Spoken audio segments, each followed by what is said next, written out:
নমস্কাৰ, তোমালোকক স্বাগতম জনাইছোঁ। আজি আমি ক্লাছ 11ৰ মেথমেটিক্স আৰম্ভ কৰিম। ক্লাছ 11ৰ মেথমেটিক্সৰ chapter number 1 that is set নামৰ পাঠটোৰ বিষয়ে আলোচনা কৰিম। এতিয়া আমি প্ৰথমে পাঠ্যক্ৰম আৰম্ভ কৰাৰ আগতে মই তোমালোকক কেইটামান কথা কৈ লৈছোঁ। একচুৱেলি ক্লাছ 11ৰ মেথমেটিক্সখন তোমালোকে যি 9-10ত পঢ়িছিলা তেনেকুৱা ধৰণৰ মেথমেটিক্স নহয়। একচুৱেলি 10ৰ পাছত ক্লাছ 11লৈকে মেথমেটিক্সখনৰ বহুত এটা জাম্প হয়, মানে লেভেলটো এটা বেলেগ এটা লেভেললৈ আহে। মই প্ৰথমে তোমালোকক বি ফ্ৰেংক কেইটামান কথা কৈছোঁ। তোমালোকক কোনো ধৰণৰ ভয় খোৱা নাই বা কোনো ধৰণৰ বেছিও কোৱা নাই। একচুৱেলি তোমালোকে 10ৰ পৰা এতিয়া যেতিয়া ফ্ৰেছ 11লৈ আহিবা, এতিয়া 11লৈ আহি পেলাই 11ৰ মেথমেটিক্সখনৰ লগত তোমালোকে এটা সময়ত মেথমেটিক্সখনক এটা সময় দিব লাগিব। তোমালোকে যেনেদৰে 10ত মেথমেটিক্স পঢ়িছিলা বা যেনেদৰে কৰিছিলা, এতিয়া যদিহে 11ত সেইটো গতিত থাকা বা তেনেধৰণে হ'ব বুলি ভাবিছা তেন্তে মিছা কথা। হ'ল 11ৰ মেথমেটিক্সখনত তুমি টাইম দিবই লাগিব, 11 হওক বা 12 হওক।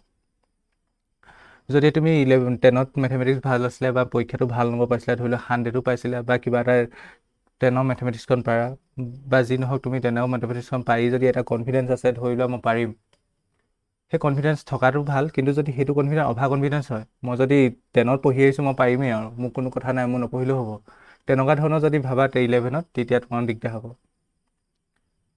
মানে 10খনতকৈ বহুত জাম্প হয়, সেইকাৰণে তুমি 10ত পাৰিলোঁ বুলিয়ে যে এইবাৰ 11তো পাৰিবা তেনেকুৱা ধৰণৰ কোনো কথা নহয়। সেইকাৰণে 11ৰ প্ৰথম বা বস্তুবোৰ প্ৰেক্টিছ কৰিব লাগিব আৰু নিজস্বভাৱে অলপ চেষ্টা কৰিব লাগিব। অংকবোৰ প্ৰেক্টিছ কৰাটোতো ডাঙৰ কথা, আকৌ আৰু পাঠ্যক্ৰমতে সীমাবদ্ধ হৈ থাকিলে নহ'ব। তোমালোকৰ 10ত কি আছিলে, এখন কিতাপেই থাকে, তাৰপৰা এক্সাৰচাইজ বা উদাহৰণৰ পৰা মিলি পেলাই পৰীক্ষাত কুৱেশ্যন আহে।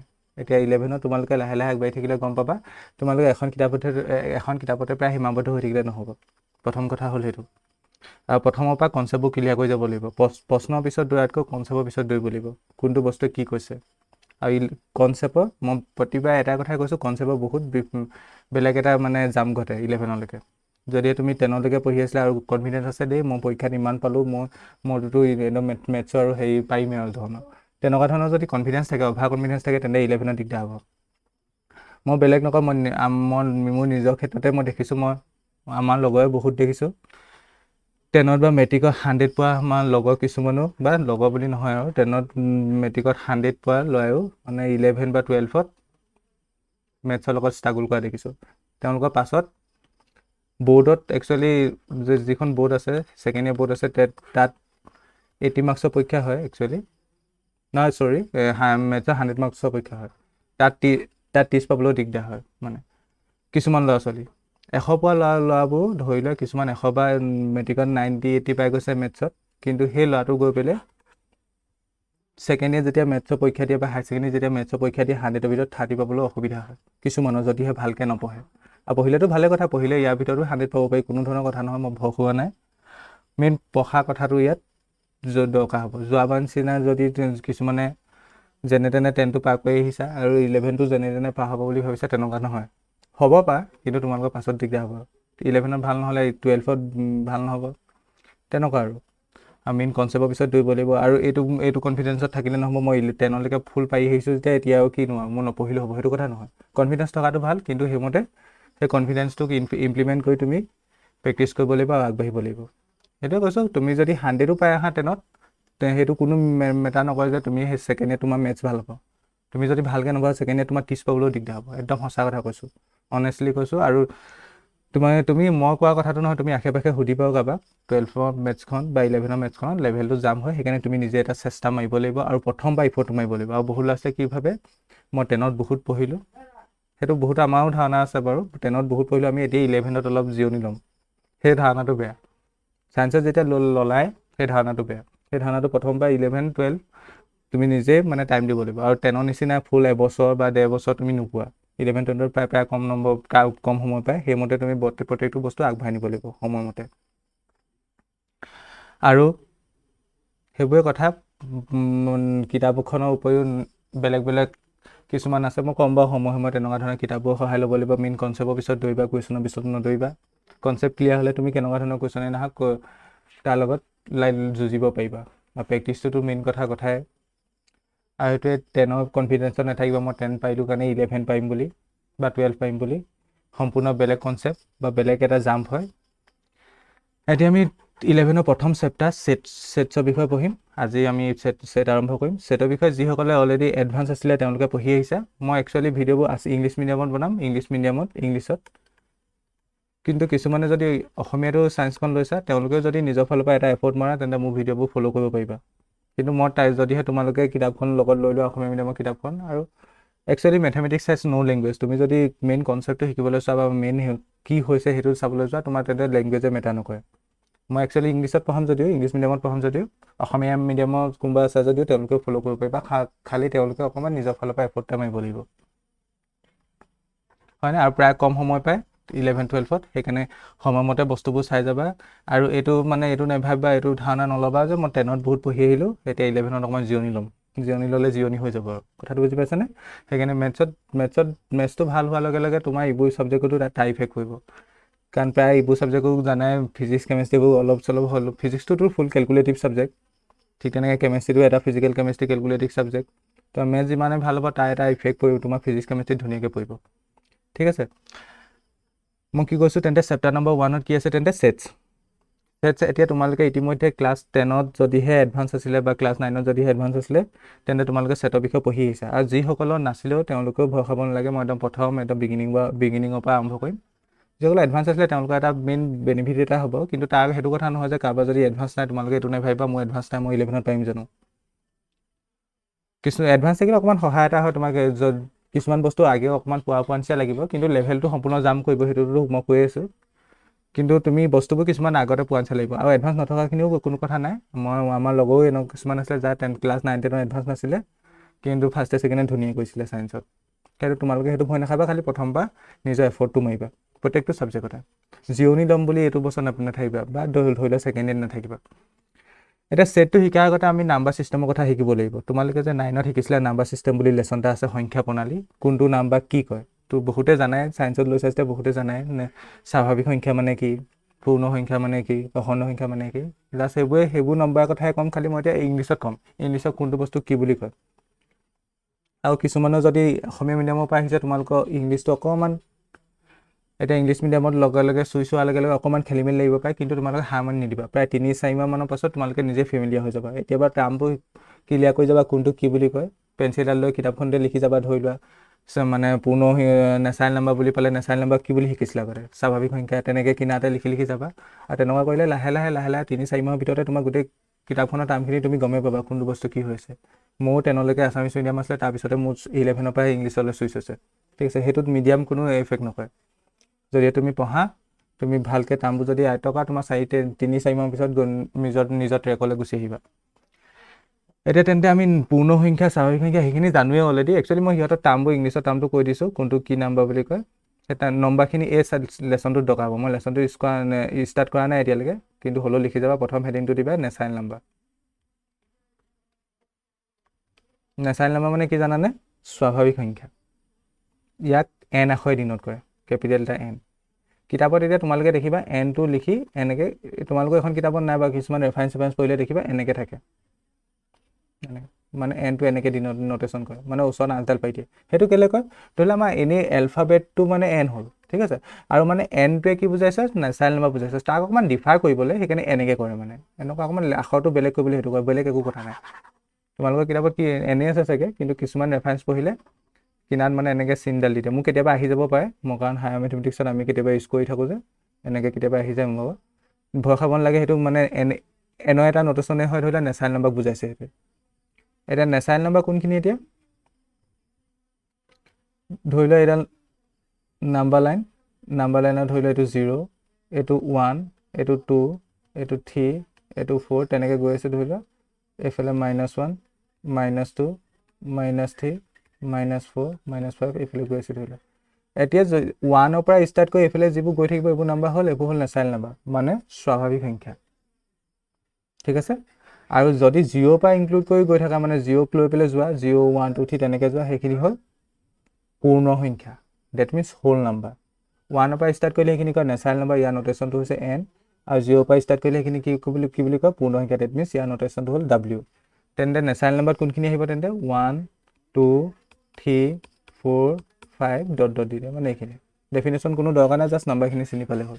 আৰু যদি তাৰ লগত সেই কালেকশ্যনটোৰ লগতে নেচাৰেল নাম্বাৰ কালেকশ্যনটোৰ লগতে যদি জিঅ'টো তুমি ইনক্লুড কৰি দিয়া ডেট মিনছ গোটেইখিনি কি হৈ যাব তেতিয়া হোল নাম্বাৰ। হোল নাম্বাৰ মানে অসমীয়াত কি পূৰ্ণ সংখ্যা। তোমালোকে অসুবিধা লাগিলে কিনাত লিখি যাব, মই লিখি যাওঁ, মই ইংলিছতে লিখি যাম হোল নাম্বাৰ। হোল নাম্বাৰ মানে কি ক'লোঁ মই তেনে পূৰ্ণ সংখ্যা। ইয়াৰ নোটেশ্যনটো কি ডাব্লিউ। ঠিক আছে, ইয়াত কি হ'ব জাষ্ট নেচাৰেল নাম্বাৰখিনিৰ লগত জিঅ'টো ইনক্লুড হ'ব 0 1 2 3 4 5 ডট ডট ডট। তাৰপিছত ৰেচনেল নাম্বাৰ। ৰেচনেল নাম্বাৰটো জানাই তোমালোকে পৰিমেয় সংখ্যা। অসমীয়াত কি বুলি কয় পৰিমেয় সংখ্যা। মই এতিয়াৰ পৰা বহুত টাৰ্মৰ মানে অসমীয়া অৰ্থটো কৈ যাম বাৰু, কিন্তু চব টাৰ্মৰ অসমীয়া অৰ্থটো ময়ো নাজানো বাৰু। কিতাপখনৰ সহায় ল'বা যদি অসমীয়া মিডিয়ামৰ কোনোবাই চাই আছে, আৰু নিজৰ ফালৰ পৰা অকণমান এফৰ্ট এটা মাৰিবা। ৰেচনেল নাম্বাৰ নোটেশ্যনটো হৈছে কিউ। কি এশন্যতকৈ কিউ। ৰেচনেল নাম্বাৰ কি আছিলে তোমালোকে জানা। ৰেচনেল নাম্বাৰ ডেফিনেশ্যনটো কি আছিলে অসমীয়াত কি বুলি কৈছে, যিবোৰ সংখ্যা পি বাই কিউ আকাৰত প্ৰকাশ কৰিব পাৰি, য'ত পি আৰু কিউ কি হ'ব লাগিব অখণ্ড সংখ্যা আৰু Q not equal to 0, that is তলতো 0 হ'ব নাই, সেইটোৱে। Which can be express in the form of P by Q. ইংলিছত যদি মই কি কওঁ কি ক'ব লাগিব, which can be express in the form of P by Q, where P and Q are integers and Q not equal to 0. ঠিক আছে, এতিয়া কি ক'লোঁ which can be express in the form of P by Q, যিবোৰ সংখ্যা P by Q আকাৰত express কৰিব পাৰি। where P and Q are integers, P আৰু Q কি হ'ব লাগিব ইণ্টিজাৰ্ছ। ইণ্টিজাৰ্ছ মানে কি অখণ্ড সংখ্যা। মই ইয়াত এটা লিখিব থাকি গ'ল, তোমালোকে এটা লিখি ল'বা আৰু এটা লিখি ল'বা ইণ্টিজাৰ্ছ। প্ৰথম লিখিবা নেচাৰেল নাম্বাৰ 1ৰ পৰা এইখিনি, হোল নাম্বাৰ 0ৰ পৰা ইণ্টিজাৰ্ছ। কিনাত এটা লিখি ল'বা ইণ্টিজাৰ্ছ। মইতো আগে লিখাব লাগিছিলে। ইণ্টিজাৰ্ছ মানে অখণ্ড সংখ্যা। অখণ্ড সংখ্যা এতিয়া ইয়াৰ নোটেশ্যনটো হৈছে আই। কিছুমান কিতাপত তুমি আই বুলিও পাবা, কিছুমান কিতাপত জেড বুলিও পাবা। দুটা নোটেশ্যনে মনত ৰাখিবা। দুটা নোটেশ্যনে হৈছে ইণ্টিজাৰ্ছ কাৰণে। এতিয়া কিতাপ ভেদে মানে ৰাইটাৰ ভেদে বেলেগ বেলেগ ইউজ কৰে। ইয়াত কোনখিনি হ'ব ইনক্লুডিং 0, পজিটিভ গোটেইখিনি পজিটিভ আৰু নেগেটিভ নাম্বাৰখিনি কি বুলি ক'ব ইণ্টিজাৰ। ইণ্টিজাৰ মানে কি অখণ্ড। অখণ্ড মানে কি যাক খণ্ড খণ্ড কৰিব নোৱাৰি। ধৰি লোৱা তোমাক যদি মই কওঁ 5.25, এইটো তুমি খণ্ড কৰিব পাৰিবা নে 5 + 0.25 লিখিব পাৰিবা নে? ডেট মিনছ এইটো ইণ্টিজাৰ্ছ হয়নে নহয়? নহয়। কথাটো বুজি পালা? তেন্তে যিবোৰ নাম্বাৰ তুমি এনেকৈ ভাগ কৰিব নোৱাৰা, খণ্ড কৰিব নোৱাৰা, সেইবোৰকে কি বুলি কয় অখণ্ড সংখ্যা মানে ইণ্টিজাৰ্ছ। ইণ্টিজাৰ্ছত এতিয়া কোনখিনি ইনক্লুড হ'ব? ধৰি লোৱা তুমি মাইনাছৰখিনি হ'ব, প্লাছৰখিনি হ'ব আৰু জিৰ'টো হ'ব। মানে মাইনাছৰ গোটেইখিনি হ'ব। ধৰি লোৱা এইটো ছাইডৰ পৰা আহি আছে, ধৰি লোৱা আহি আছে, মই এই 3টোৰ পৰাই লিখিছোঁ। ধৰি লোৱা -3, তাৰপৰা কি হ'ব -2, -1, 0, 1, 2, 3 ডট ডট দি দিলোঁ। মানে কি 3 এইফালেও গৈ থাকিব, সেইখিনিও ইণ্টিজাৰতে সোমাব। আৰু -3 এইপিনে ডট ডট আছে কি এইপিনে, মানে ডেট মিনছ এইপিনে থাকিব -4, সেইখিনি ইণ্টিজাৰতে সোমাব। প্ৰথমটো কি নেচাৰেল নাম্বাৰ, নেক্সটটো হোল নাম্বাৰ, নেক্সটটো কি ক'লোঁ ইণ্টিজাৰ্ছ, নেক্সটটো ৰেচনেল নাম্বাৰ। ৰেচনেল নাম্বাৰ মানে কি which can be express in the form of P by Q, যিবোৰ পি বাই কিউ আকাৰত এক্সপ্ৰেছ কৰিব পাৰি। পি এণ্ড কিউ কি হ'ব integers and Q not equal to 0, মানে পি আৰু কিউ ওপৰ আৰু তলটো কি হ'ব ইণ্টিজাৰ্ছ অখণ্ড সংখ্যা হ'ব, আৰু তলতো কেতিয়াও 0 হ'ব নোৱাৰে। তোমালোকে জানাই পৰিমেয় সংখ্যাৰ উদাহৰণ কি কি, যিবোৰ সংখ্যাক পি বাই কিউ আকাৰত এক্সপ্ৰেছ কৰিব পাৰি। মানে 2/3 এটা পৰিমেয় সংখ্যা, ঠিক তেনেকৈ 1/2 এটা পৰিমেয় সংখ্যা। যদি মই কওঁ 1টো এটা পৰিমেয় সংখ্যা হয়নে? হয়, কাৰণ প্ৰত্যেকটো সংখ্যাৰ তলত 1 এটা আছে বুলি ধৰি ল'ব পাৰিম, 1 আছে। ঠিক তেনেকৈ চব সংখ্যা হৈ যাব, 2টো হ'ব, 3টো হ'ব, এনেকুৱা ধৰণৰ চব সংখ্যা হ'ব, হয়নে? 0টো হয়নে নহয়? 9ৰ প্ৰথম কুৱেশ্যনটোৱে আছিলে কিতাপত, শূন্য পৰিমেয় সংখ্যা হয়নে নহয়? হয়নে নহয়? হয়, কাৰণ 0টোৰ তলত 1 এটা আছে বুলি ক'ব পাৰিম। কথাটো বুজি পাইছানে? সেইটোৱে এইবোৰ কি সংখ্যা তেনে পৰিমেয় সংখ্যা। নেক্সট লিখিবা অপৰিমেয় সংখ্যা। ডেট মিনছ ইংলিছত কয় ৰিয়েচনেল নাম্বাৰ। ৰিয়েচনেল নাম্বাৰ। ইয়াৰ নোটেশ্যনটো হৈছে কিউ ওপৰত এনেকৈ চি বুলি লিখি দিয়ে। ঠিক আছে, ইয়াৰ ওপৰত যদি এনেকৈ কিউ আৰু চি বুলি লিখা থকা দেখা, তাক কি বুলি ক'বা irrational number. Which cannot be express, ইয়াৰ জাষ্ট উল্টাটো, যিবোৰ সংখ্যাক পি বাই কিউ আকাৰত প্ৰকাশ কৰিব নোৱাৰি in the form of P by Q, where P and Q are integers, বাকীখিনিতো ডেফিনেশ্যনত একেইহে তোমালোকে জানা, and Q not equal to 0। অপৰিমেয় সংখ্যা যদি তোমাক মই উদাহৰণ সুধো কি বুলি ক'বা? 9টো শিকিছিলা, 10টো শিকিছিলা √2, √3 কিন্তু √4টো হয় জানো √4টো নহয় কাৰণ √4 ইকুৱেল টু কি 2 2টো এটা পৰিমেয় সংখ্যা লগতে হ'ব √5টো হ'ব √7 ঢেৰ আছে আৰু √7 ধৰি লওক পাই2 √6টো হ'ব এইবাৰ হ'ল কি অপৰিমেয় সংখ্যা মানে ইৰেচনেল নাম্বাৰ এতিয়া নেক্সট ৰিয়েল নাম্বাৰ কি আছিলে মনত আছেনে 10ৰ প্ৰথম চেপ্টাৰটো যে চেপ্টাৰটোৰ নাম কি আছিলে ৰিয়েল নাম্বাৰ আছিলে মানে কি বাস্তৱ সংখ্যা ৰিয়েল নাম্বাৰ নোটেশ্যনটো হৈছে R ইয়াৰ নোটেশ্যনটো হৈছে কি R এতিয়া ৰিয়েল নাম্বাৰত কোনখিনি আহিব তোমাৰ ওচৰত ধৰি লোৱা পৰিমেয় সংখ্যাখিনি আছে এইখিনি পৰিমেয় সংখ্যা আৰু তোমাৰ ওচৰত অপৰিমেয় সংখ্যাখিনিও আছে আৰু দুইখিনিকে মই মিলাই দিলো ধৰি লোৱা মিলাই দি পেলাই যিখিনি পাম সেইখিনিকে কি বুলি ক'ব তেন্তে real number that means collection of all rational and irrational number is known as real number তেন্তে rational আৰু irrational কালেকশনটো হ'ল real number collection of all শব্দটো লিখিলে all rational তোমালোকে ধুনীয়াকৈ নোট বনাই যাবা মই নোট বনাই ধুনীয়াকৈ লিখুৱাই যাম ধুনীয়াকৈ বস্তুবোৰ ক্লিয়াৰ হ'ব তোমালোকৰ collection of all rational and irrational number note বনোৱা মানেনো কি আৰু থিওৰিখিনি পঢ়াম থিওৰিখিনি ভিতৰত এক্সাৰসাইজখিনি কৰাম collection of all rational and irrational numbers তেন্তে ৰিয়েল নাম্বাৰ কি সোমাব ৰেচনেল নাম্বাৰখিনি সোমাব ইৰেচনেল নাম্বাৰখিনি সোমাব মানে যদি মই একদম সহজ ভাষাত কওঁ যদিহে তোমালোকে এতিয়ালৈকে যদি কমপ্লেক্স নাম্বাৰ মানে জটিল সংখ্যা ডেফিনেশ্যন পঢ়া নাই বা জটিল সংখ্যাৰ বিষয়ে শুনা নাই ধৰি লোৱা তোমাৰ এডভান্স নাছিলে এডভান্স নাথাকিলেতো তুমি জটিল সংখ্যাৰ বিষয়ে শুনা নাই যদিহে তুমি এতিয়ালৈকে জটিল সংখ্যাৰ বিষয়ে শুনা নাই তেন্তে সৰুৰ পৰা এতিয়ালৈকে যিবোৰ সংখ্যা দেখিছা চব ৰিয়েল নাম্বাৰ মই যদি একদম এটা লাইনত কওঁ যদি তুমি এডভান্স আছিলে জটিল সংখ্যা দেখিছা তেতিয়াবা বেলেগ কথা তেন্তে আমি বেসিক্যালি নাম্বাৰবোৰ কেইটা ভাগত ভাগ কৰিব পাৰিম দুটা real and complex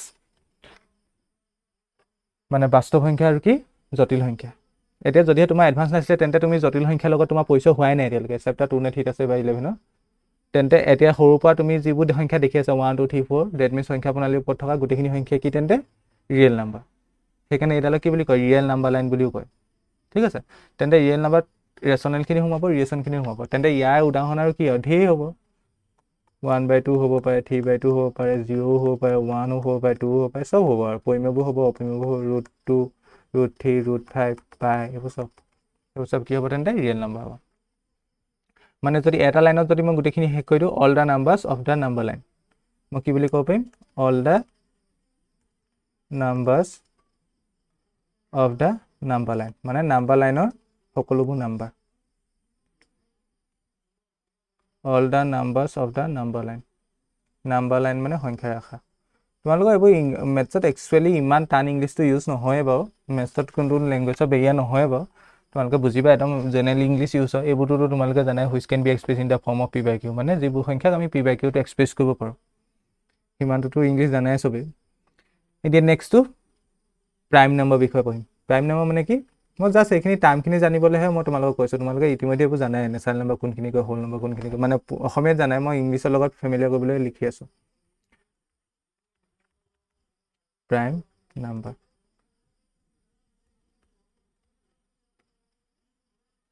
prime number মানে কি বাৰু অসমীয়াত কি বুলি কয় মৌলিক সংখ্যা মানে যাৰ উৎপাদক এক আৰু সংখ্যাটো নিজেই মানে যিবোৰ সংখ্যাক একে ডিভাইড যায় আৰু সংখ্যাটো নিজৰ দ্বাৰা ডিভাইড যায় সেইবোৰ সংখ্যাকে কি বুলি কয় প্ৰাইম নম্বৰ বুলি কয় হুইচ আৰ ডিভিজিবল বাই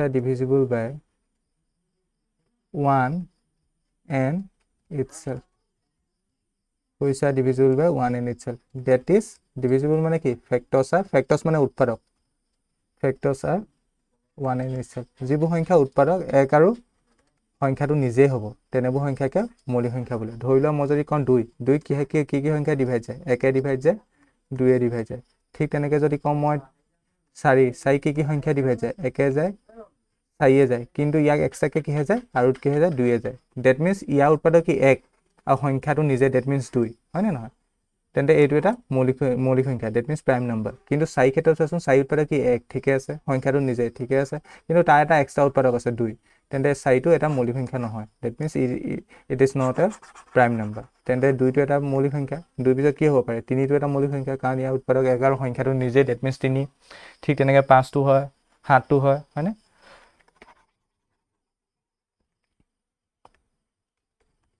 তেন্তে সদায় মনত ৰাখিবা প্ৰাইম নাম্বাৰ কনচেপ্টটো কি তেন্তে which are divisible by 1 and itself that means ফেক্টৰটো 1 আৰু ইটসেল্ফ হ'ব ফেক্টৰ মানে উৎপাদক যিবোৰ সংখ্যা উৎপাদক 1 আৰু সংখ্যাটো নিজে হ'ব মই যদি প্ৰাইম নাম্বাৰ উদাহৰণ কওঁ কি হ'ব 2 হ'ব 3 হ'ব 5 হ'ব 7 হ'ব তেনেকৈ গৈ থাকিব তত প্ৰাইম নাম্বাৰ মানে কি ক'লো তেন্তে মৌলিক সংখ্যা আৰু এটা সংখ্যা আছে ন কি যৌগিক সংখ্যা মৌলিকৰ উল্টাতে কি যৌগিক এইটো ইংলিছত কয় কম্পজিট নাম্বাৰ কি বুলি কয় কম্পজিট নাম্বাৰ ইয়াৰ কাৰণে ষ্টেণ্ডাৰ্ড কোনো নোটেশ্যন নাই প্ৰাইম নাম্বাৰ কম্পজিট নাম্বাৰ বুলি ইউজ কৰোঁ ইয়াৰ এক্সাম্পল কি হ'ব মানে যিবোৰ প্ৰাইম নাম্বাৰ নহয় সেইবোৰ কম্পজিট নাম্বাৰ হ'ব ধৰি লোৱা 4 উৎপাদক কি 1 সংখ্যাটো নিজে আৰু কি এক্সট্ৰাকে 2 হয় সেইকাৰণে 4টো হ'ব 6টো হ'ব 8টো হ'ব 9টো হ'ব 10টো হ'ব সেইটো এটা কথা এটা হ'ল চোৱাচোন এতিয়া উপসংখ্যাখিনি কি প্ৰাইম নাম্বাৰ কি লিখিলোঁ 2 3 5 এইখিনি লিখিলোঁ কম্পজিট নাম্বাৰ কি লিখিলোঁ 4 6 8 9 10 এইখিনি লিখিলোঁ এতিয়া এটা কথা মন কৰিছানে দুইখিনি কালেকশ্যনতে এটা নাম্বাৰ মিচিং আছে মানে এটা ফেমিলিয়াৰ নাম্বাৰ মিচিং আছে কোনটো নাম্বাৰ মিচিং আছে 1 প্ৰাইম নাম্বাৰটো নাহিলে 1 কম্পজিট নাম্বাৰটো আহিলে ডেট মিনছ কিনো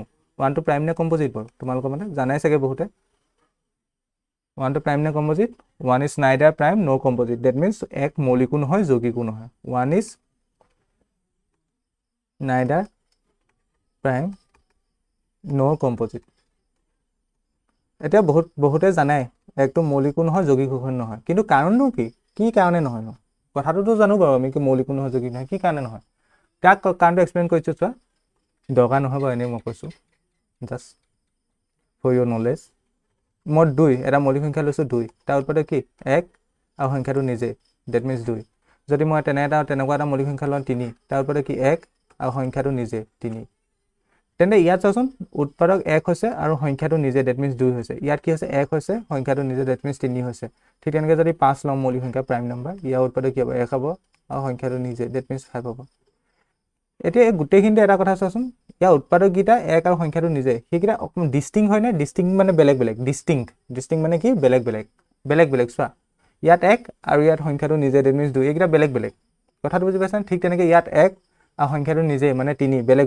সংখ্যা ডিষ্টিং নাম্বাৰ ইয়াত 1 আৰু সংখ্যাটো নিজে ডেট মিনছ 5 এইকেইটা বেলেগ কিন্তু যেতিয়া তুমি একৰ ক্ষেত্ৰত চাবা একৰ উৎপাদক কি 1 ঠিক আছে হৈছে আৰু সংখ্যাটো নিজে মানে সেইটো 1 তেন্তে ইয়াৰ উৎপাদক 1 আৰু 1 কিন্তু এই উৎপাদককেইটা ডিষ্টিং হয় জানো নহয় তেন্তে এইটোক আমি মৌলিক বুলি ক'ব নোৱাৰোঁ এইটোক একক আমি কি বুলি ক'ব নোৱাৰোঁ মৌলিক বুলি ক'ব নোৱাৰোঁ তেন্তে মৌলিক ক'ব হ'লে যিকেইটা ফেক্টৰ হ'ব সেইকেইটা আৰু এটা কথা মন কৰিবা এইকেইটা কি হ'ব লাগিব ডিষ্টিং হ'ব লাগিব ডিষ্টিং হ'ব লাগিব ঠিক আছে তেন্তে ইয়াত যিহেতু ডিষ্টিং নহ'লে 1 আৰু সংখ্যাটো নিজে ডেট মিনছ দুইটা একে হ'ল সেইকাৰণে ডিষ্টিং নোহোৱাৰ কাৰণে একটো মৌলিক সংখ্যা নহয় আৰু এটা সংখ্যা মৌলিক নহ'লে যৌগিক কেনেকৈ হ'ব কথাটো বুজি পালানে তেন্তে 1 ইজ নাইডাৰ প্ৰাইম নৰ কম্পজিট নাম্বাৰ তেন্তে এই লাইনটো লিখি ল'বা 1 ইজ নাইডাৰ প্ৰাইম নৰ কম্পজিট নাম্বাৰ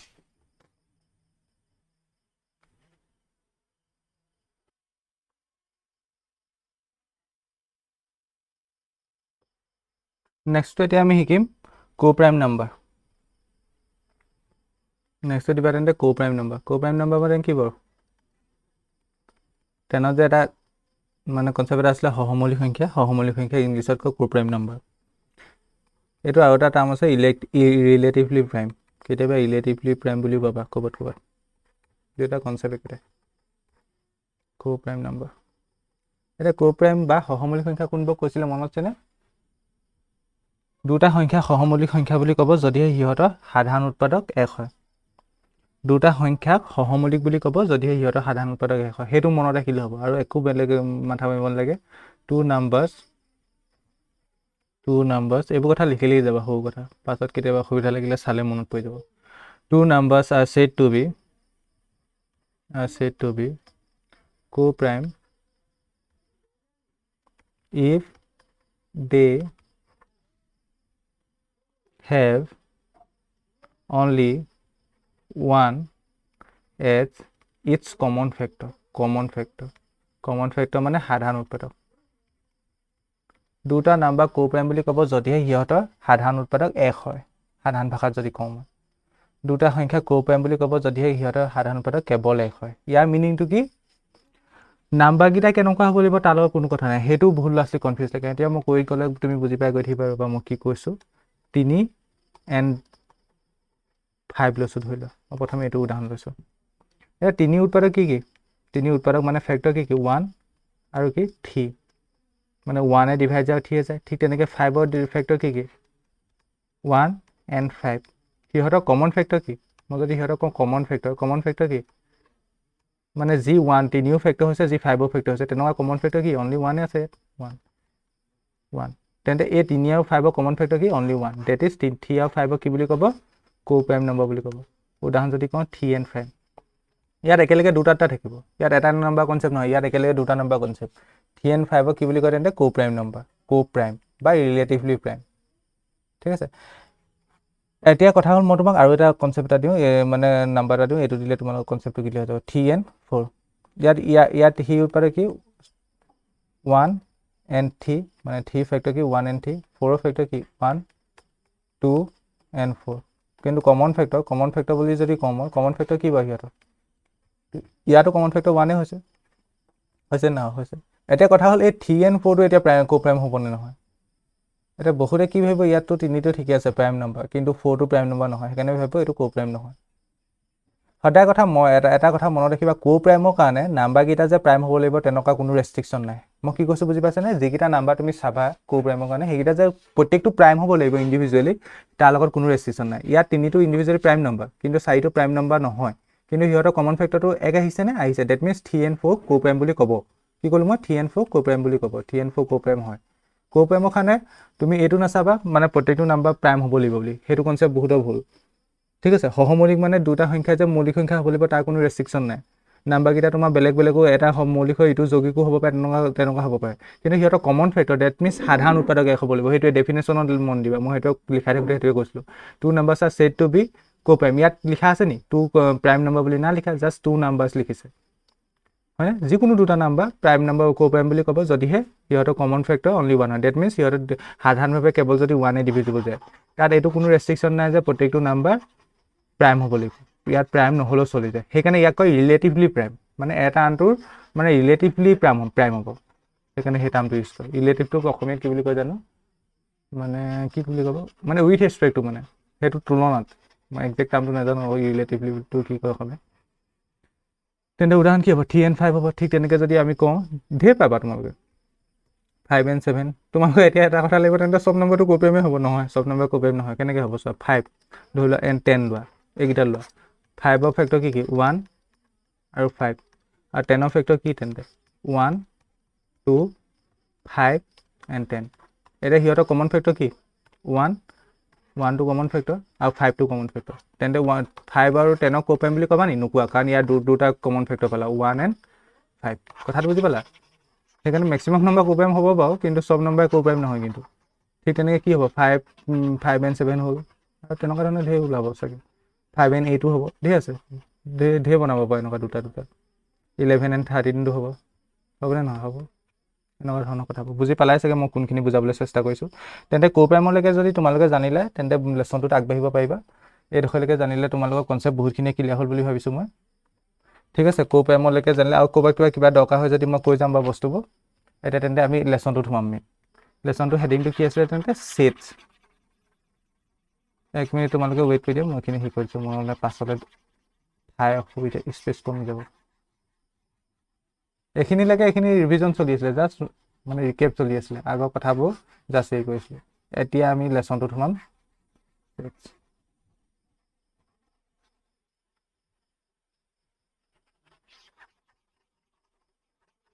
ছেটছক অসমীয়াত কি বুলি কয় সংহতি কি বুলি কয় সংহতি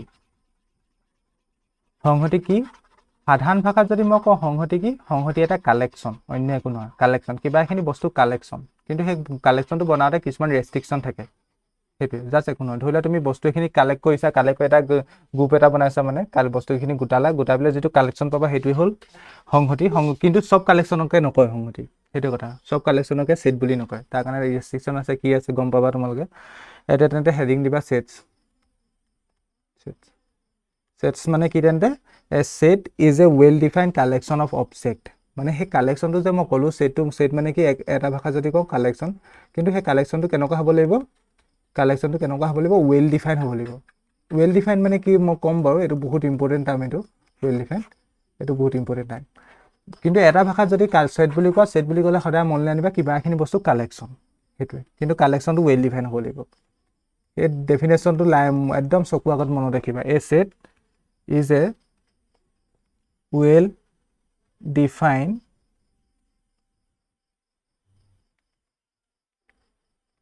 collection of objects কিবা এখিনি বস্তুৰ well defined collectionটোকে set বুলি কয় এই লাইনটোৰ তলত আন্ডাৰলাইন কৰি থবা এটো বহুত ইম্পৰ্টেন্ট well defined মানে সুসংজ্ঞাবদ্ধ মানে ভালদৰে সংজ্ঞাবদ্ধ কৰি পেলে যিটো বনা কালেকশন বনাবা হেতুকে set বুলি কব এই set is a well defined collection of object এতিয়াও তোমালোকৰ কনসেপ্টটো ক্লিয়াৰ হোৱা নাই মই কিন্তু যেতিয়া অলপ দেৰি যাব 5-10 মিনিটৰ ভিতৰত তোমালোকৰ সেটৰ ওপৰত এটা সম্যক ধাৰণা হ'ব সেইকাৰণে তোমালোকে এতিয়া নাৰ্ভাস নহবা সেট মানে জাস্ট এটা কথা মই যিমানখিনি কৈছো হেতু হলকে মন দিয়া set is a well defined collection of objects set মানে কি এখিনি বস্তুৰ কালেকশন বস্তুখিনি যিকোনো হ'ব পাৰে কিছুমান নাম্বাৰ হ'ব পাৰে ইয়াত যে অবজেক্ট লিখা আছে অবজেক্টটো যিকোনো হ'ব পাৰে কিছুমান নাম্বাৰ হ'ব পাৰে ধৰিলা মানুহ এখিনিও হ'ব পাৰে ধৰিলা জীৱ-জন্তু এখিনিও হ'ব পাৰে এই অবজেক্টটো যিকোনো হ'ব পাৰে সেই অবজেক্টখিনি কালেকশনটোকে সেট বুলি কব কেতিয়া কব কালেকশনটো well defined হ'ব লাগিব অসমে যদি কোৱা সুসংজ্ঞাবদ্ধ হ'ব লাগিব এতিয়া সুসংজ্ঞাবদ্ধ মানে মিনিং নো কিনো হেতু বুজিম বাৰু এটা দ্যাট মিন্স আৰু এটা ভাষা যদি তুমি কোৱা সেট মানে কি এ কালেকশন সেট মানে কি এ কালেকশন এটা কালেকশন মানে সংগ্ৰহ কালেকশন মানে কি সংগ্ৰহ কিবা এখিনি বস্তু সংগ্ৰহ that should not change from person to person এটা সেট হ'ব হলে যেটো কালেকশন হ'ব মই কলো ন সেট মানে কি কালেকশন কিন্তু কালেকশনটো কি হ'ব লাগিব পারসন টু পারসন ভেৰি হ'ব লাগিব তাৰ মানেনো কি মই যেটো কালেকশন বনাইছো কিবা ধৰিলোৱা কিবাখিনি ডিস্টিংক্ট বস্তুখিনি কালেকশন বনাইছো মই যেটো বনাম যদি তুমি হেও একেখিনি বস্তুৰ কালেকশনটো বনা তোমাৰ আৰু মোৰ কালেকশনটো সেম হ'ব লাগিব পারসন টু পারসন কালেকশনটো মানে সেম হ'ব লাগিব মানে বেলেগ বেলেগ হ'ব নোৱাৰে তেতিয়াহে সেট বুলি ক'ব এটা উদাহৰণ হয় ধুনিয়াকৈ বুজাম চোৱা মই ধৰিলা তোমালোকৰ 10 বা 11 বুলি ধৰা এতিয়া যেহেতু 11 বুলি ধৰা 10 জন ভাল ল'ৰা-ছোৱালী কথা বিবেচনা কৰিছো কি কৈছো collection of 10 talented students of your class মই এটা কালেকশন লৈছো এই কালেকশনটোত মই কোনখিনি লগ ভাইছো তোমালোকৰ ক্লাছৰ 10 জন মানে সুকা লগ ভাইছো এতিয়া কথা হল এই কালেকশন যদি মই বনাও ধৰিলা তোমালোকৰ ক্লাছলৈ গৈ মই 10 জন ভাল ল'ৰা-ছোৱালী মই নাম লিখিম ঠিক আছে এটা কালেকশন বনাম ধৰিলা ইয়াৰ এটা এজন লিখিলো দুজন তিনজন চাৰিজন পাঁচজন তেনেকে 10 জন লিখিম 10 জন সুকা ল'ৰা-ছোৱালী যদি মই এই কালেকশনটো তোমাক বনাবলৈ কওঁ এতিয়া হে তুমি হে 10 জন ল'ৰা-ছোৱালী ভাবা নেকি 10 জন ভাই এটা মানে সেট মানে কালেকশনটা বনাবা এটা কথা হল তুমি এতিয়া যিখিনি ল'ৰা-ছোৱালী সুকা বুলি কৈছা মই এতিয়া একেগিটা হে সেম একে 10 টাকে মই সুকা বুলি নকবও পাৰো মই কি কৈছো এটা মোক কনসেপ্ট লজিকটোত বুজা মই যি 10 জন ল'ৰা-ছোৱালীক মই ভৰালো নাই 10 জন ল'ৰা-ছোৱালীক মই সুকা বুলি বিবেচনা কৰি ভৰালো ইয়াত টেলেন্টেড বুলি কৈছে এটা মই সুকা বুলি কওঁতে মই এখিনি এটো চাব পাৰো যি স্পৰ্টত ভাল যি পঢ়াত ভাল মই গুটেখিনিকে চাই পেলে টেলেন্টেডৰ লিষ্টখন বনাইছো ধৰিলা ঠিক আছে মই এখন বনালো ঠিক তেনেকে তুমি তোমাৰ দৃষ্টিত তোমাৰ টেলেন্টেডৰ কাৰণে তোমাৰ দৃষ্টিত তোমাৰ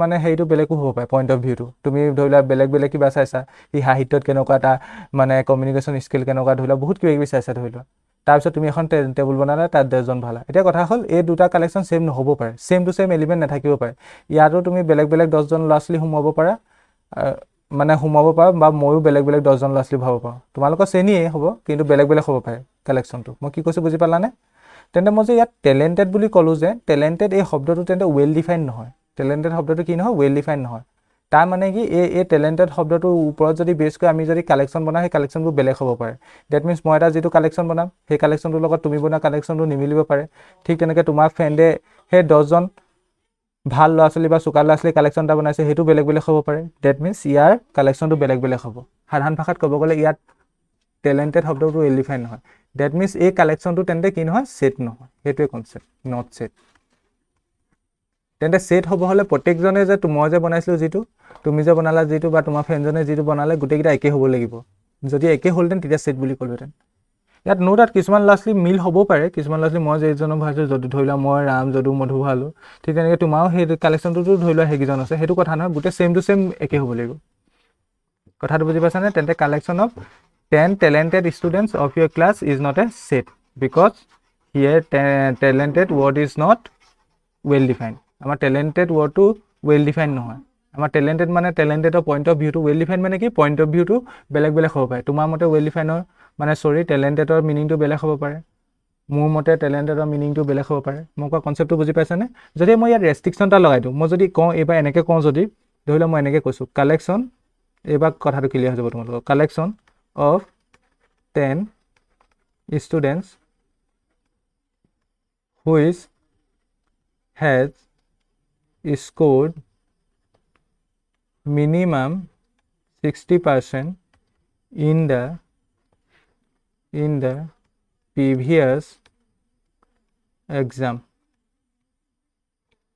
এবাৰ মই কালেকশ্যনটো কি বনালোঁ, এবাৰ নতুন এটা কালেকশ্যন বনাইছোঁ, 10জন ল'ৰা ছোৱালীয়ে বিবেচনা কৰিছোঁ তোমালোকৰ ক্লাছত, কিন্তু ইয়াত এবাৰ ৰেষ্ট্ৰিকশ্যন এটা লগালোঁ। এইবাৰ কি চাইছোঁ, আগৰ পৰীক্ষাটোত যিখিনি ল'ৰা ছোৱালীয়ে মিনিমাম 60% পাইছিলে সেইখিনি ল'ৰা ছোৱালীকে মই এতিয়া মোৰ কালেকশ্যনটোত ভৰাম। কথাটো বুজি পালানে? আগৰ কালেকশ্যনটোত কি ভৰাইছোঁ, টেলেণ্টেড ষ্টুডেণ্টখিনি, সেইটোৰ পাৰ্চন টু পাৰ্চন বেলেগ বেলেগ হ'ল, সেইটো কথা দেখিলাই তোমালোকে। এতিয়া মই কি কৰিছোঁ, এটা কালেকশ্যন বনাইছোঁ আৰু তাত আগৰ প্ৰিভিয়াছ এক্সামটোত যিখিনি ছাত্ৰ ছাত্ৰীয়ে তোমালোকৰ ক্লাছৰ মিনিমাম 60% পাইছিলে তেওঁলোকক ভৰাম।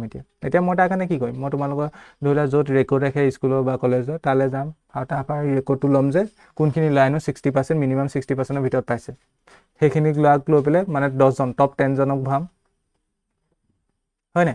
এতিয়া যদি এই কালেকশ্যনটো যদি তুমি বনাবলৈ চেষ্টা কৰা, তুমি সেইটোৱে কৰিবা, তুমি ৰেকৰ্ডটো চাবা আৰু যিখিনিয়ে মিনিমাম 60%ৰ ভিতৰত পাইছে তেনেকুৱা 10জন ভাবা টপখিনি। এতিয়া তুমি যিটো বনাবা কালেকশ্যন অফ, ইয়াত টপটো লিখি দিব পাৰা, top 10 student who has scored minimum 60%, মানে 60%ৰ ভিতৰতো সোমাব লাগিব, টপকেইটাই লিখিম। 60%ৰ ভিতৰতো ঢেৰ সোমাব পাৰে, তাৰ ভিতৰত টপ 10জনেহে লিখিম। কথাটো বুজি পাইছানে? সেইটোৱে কথা। এতিয়া তুমি যিটো ছেট বনাবা বা যিটো তুমি কালেকশ্যন বনাবা, মই যিটো বনাম, এইবাৰ তোমাৰ ফ্ৰেণ্ডজনে যিটো বনাব গোটেইকেইটা এবাৰ ছেইম হ'ব, কাৰণ ইয়াত এটা ৰেষ্ট্ৰিকশ্যন লাগি গ'ল। ইয়াত কোনখিনি সোমাব, তাৰ পাৰ্চেণ্টেজ মিনিমাম 60% হ'ব লাগিব, টপ 10জন মোক পাম, ঠিক আছে? 60%ও হোৱা যদি ঢেৰ থাকে, তাৰ ভিতৰত টপ 10খিনিহে চাম। কথাটো বুজি পালা? এতিয়া কালেকশ্যনটো তুমি বনোৱাটো, মোৰ বনোৱাটো বা তোমাৰ ফ্ৰেণ্ডজনে বনোৱাটো গোটেইকেইটা একেই হ'ব। ডেট মিনছ এই কালেকশ্যনটো পাৰ্চন টু পাৰ্চন ভেৰি নহয়, ভেৰি মানে চেঞ্জ নহয়, সেইটোৱে। তেন্তে ছেট মানে এই তেনেকৈও মনত ৰাখিব পাৰা, a collection that should not change from person to person. যিটো collection person to person change নহয় সেইটোকে ছেট বুলি ক'ব। কথাটো কি, যিটো collection person to person change নহয় সেইটোকে কালেকশ্যন বুলি ক'ব। ডেট মিনছ মই যিটো কালেকশ্যন বনাম সেইটোৰ লগত যদি তুমি বনোৱা কালেকশ্যনটো, তোমাৰ ফ্ৰেণ্ডজনে বনোৱা কালেকশ্যনটো যদি গোটেইবোৰ ছেইম হয় তেন্তে সেইটো ছেট হৈ যাব। কথাটো বুজি পালা?